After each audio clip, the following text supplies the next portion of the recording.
রাঙাকে উপহার দিয়ে মনের কথা বলল একলব্য।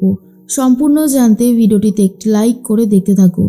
গল্পের শুরুতেই দেখা যায় একলব্য বলে, আহিরি তো এখন অসুস্থ, আহিরি এইভাবে ঘুমোক, কিছুক্ষণ পরেই আমরা এখান থেকে রওনা দেব। তুমি এক কাজ করো, তোমার কি প্র্যাকটিস করা হয়ে গেছে? যদি প্র্যাকটিস করা হয়ে যায় তাহলে তোমার জিনিসপত্রগুলো নিয়ে এসো, আমরা তাড়াতাড়ি করেই বেরিয়ে যাব। কিন্তু তখনই রাঙা বলে, না, আমি তোদের সাথে যাব না, আমি যেভাবে ফিরেছি আমি সেভাবেই যাব। এর মধ্যেই মনে মনে একটা কথাই ভাবতে থাকে রাঙা, যে উড়ানবাবু তো আমাকে নিয়ে আসেনি, আমি ম্যাডামদের সাথে এসেছি, তো আমি ম্যাডামদের সাথেই ফিরে যাব। এর মধ্যেই রেগে যায় একলব্য আর বলে, সব সময় রাঙা নিজের জেদটাকেই বজায় রেখে দেয়, যেটা আমার একদমই ভালো লাগে না।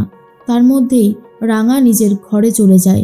আর একলব্য ভাবে, কেন বারবার যে আমি রাঙার প্রতি দুর্বল হয়ে পড়ছি জানি না। এর মধ্যেই রাঙা যখনই ফিরে এসেছে হোটেলে, তখনই রাঙার সাথে খারাপ ব্যবহার করতে থাকে রাঙার কিছু বন্ধুরা আর বলে, রাঙামতি, শেষ পর্যন্ত এই দৃশ্য তোকে দেখতে হলো? তোর স্বামীর যার সাথে সম্পর্ক, মানে তোর স্বামীর গার্লফ্রেন্ড আর তোর স্বামী দুজন মিলে একান্তে নিভৃতে সময় কাটাবে বলে এত দূর এসেছিল, একটা রিসর্টও বুক করেছিল, আর সেখানে তুই গিয়ে পুরো বাধা ফেলে দিবি। শেষ পর্যন্ত কি হলো তাহলে? আমাদেরকেও বল। আসলে এত সুন্দর একটা এয়ার হোস্টেস আর একজন পাইলটের কেমিস্ট্রি তো ভালো হবেই, তাই না? মাঝখানে তুই আবার এন্ট্রি নিয়ে নিয়েছিস, এটা কিন্তু একদমই ঠিক করলি না। তারপর ওদের দুজনকে রেখে দিয়ে তুই চলে এলি। রাঙা তখন খুব কান্নাকাটি করতে থাকে আর তারপরে ভেতরে চলে যায়। এদিকে বৃন্দা নিজের সমস্ত জিনিসপত্রগুলো গোছাচ্ছিল। 12টা বাজতেই সভ্য তখন বলে, বৃন্দা, আজকে তো ভ্যালেন্টাইন্স ডে, এসো আমি তোমাকে একটু আদর করে দিই। বৃন্দা তখন বলে, তুমি চুপ করবে, এখনো অনেক জিনিসপত্র গোছানো বাকি, আর এসব কথা বলো না। আর অন্যদিকে বৃন্দা ফোন চালিয়েছে আর তখনই দেখতে পায় যে রাঙা কি কাজ করেছে, আর এটা সবাইকে দেখাবে বলে ঠিক করে। সাত্তকী, কমলা সবাইকে ডাক দেয়, এমনকি পাঞ্চালি, ময়না সবাই চলে এসেছে। বৃন্দা তখন বলে, দেখো দেখো আমাদের রাঙা কীরকম একটা কাজ করেছে। পাঞ্চালি বলে, আচ্ছা, তার মানে ভাইয়া যেখানে গিয়েছিল তার আশেপাশেই গিয়েছিল রাঙা, সেই জন্যই দুজনা মিট করতে পেরেছে। তবে এটা কিন্তু খুব ভালো হয়েছে। তখন নবারুণ আর দেখা যায় প্রমিতাও সবটা দেখে নেয়, বুঝতে পারে যে রাঙা যে কাজটা করেছে একদম ঠিক করেছে। রাঙা যদি ওই সময় না যেত তাহলে অনেক বড় অসুবিধা হতে পারত। এরপর রাঙা শাড়ি পরে আবারও চলে এসেছে একলব্যর সামনে। একলব্য তখন বলে, আমি জানি তুমি আমাকে নিয়ে কিছু ভাবছো। কি ভাবছো রাঙা? রাঙা তখন বলে, এটাই ভাবছি যে তুই যেটা করেছিস সেটা একদমই ঠিক না। তুই কেন আংটিটা খুলে ফেলে দিলি? কষ্ট হয়েছে তো আহিরি দিদির। একলব্য বলে, এসব কথা থাক, আজকে জানো তুমি কি? আজকে হচ্ছে ভ্যালেন্টাইন্স ডে, আর ভ্যালেন্টাইন্স ডে মানেই ভালোবাসার দিন। তখনই মনে মনে একটা কথাই রাঙা ভাবে, কেন যে তুই এসব আমাকে বলছিস কে জানে। রাঙা উড়ানবাবুকে বলে, দেখ, আমি যতদূর জানি ভালোবাসার দিন মানে যাকে আমরা ভালোবাসি তাকেই এই কথাটা বলি, কিন্তু তোর আর আমার মধ্যে তো সেই সম্পর্ক না। তুই তো আহিরি দিদিকে ভালোবাসিস, তোর সাথে কি আমার আর সেই সম্পর্ক আছে বল? একলব্য তো আবারও রেগে যায়। তার মধ্যে কিছু ছেলেমেয়ে গিটার বাজিয়ে গান করতে থাকে খোলা আকাশের নিচে, আর এটা এনজয় করছিল একলব্য নিজেও। একলব্যর হাতে তারা কিছু জিনিসপত্র তুলে দেয় আর বলে রাঙাকে দেওয়ার জন্য।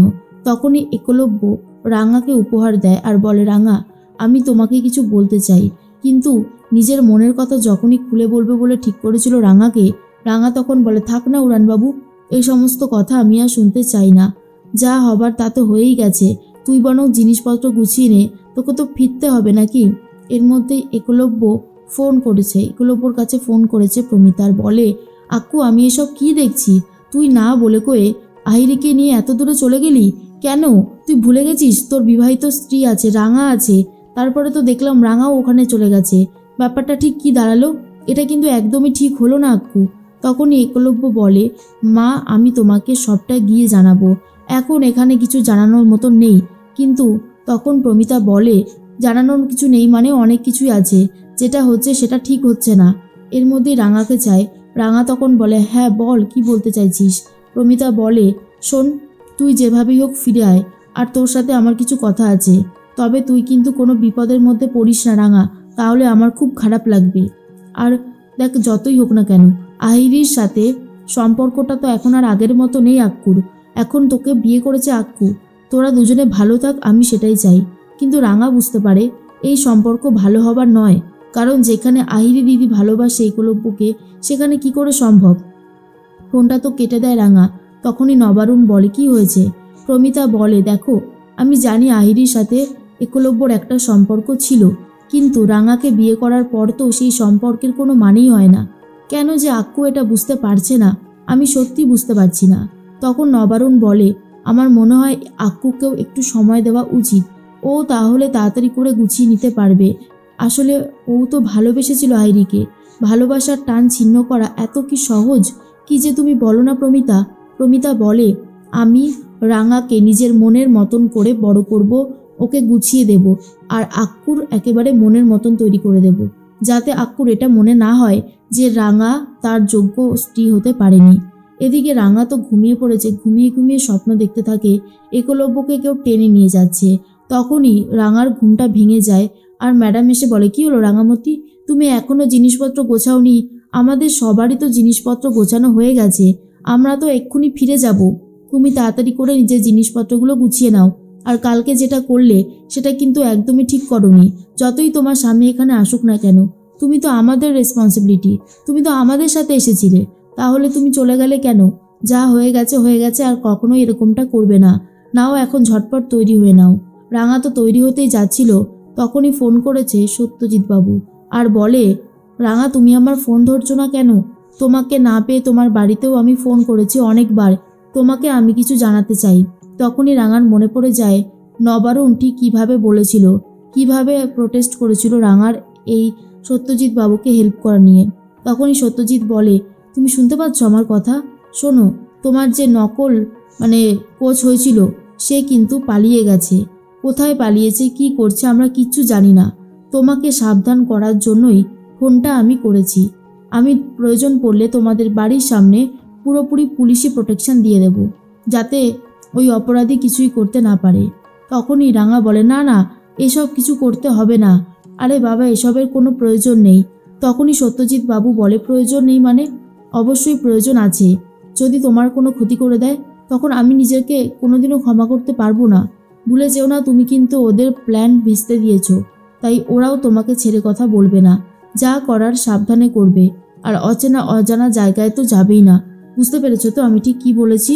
রাঙা তখন বলে, হ্যাঁ বাবু, বুঝতে পেরেছি, তবে আমি চেষ্টা করব, না জানি আর কি হয়। এদিকে রাঙা খুব ভয় পেয়ে গেছে। রাঙা ভাবে কোচ পালিয়ে গেল, পালিয়ে গিয়ে যে কি অঘটনটা ঘটাবে সেটাই ভাবছি। এদিকে একলব্যও চলে গেছে। রাঙাও ব্যাগপত্র নিয়ে গাড়িতে উঠে পড়ছে বাড়িতে আসার জন্য।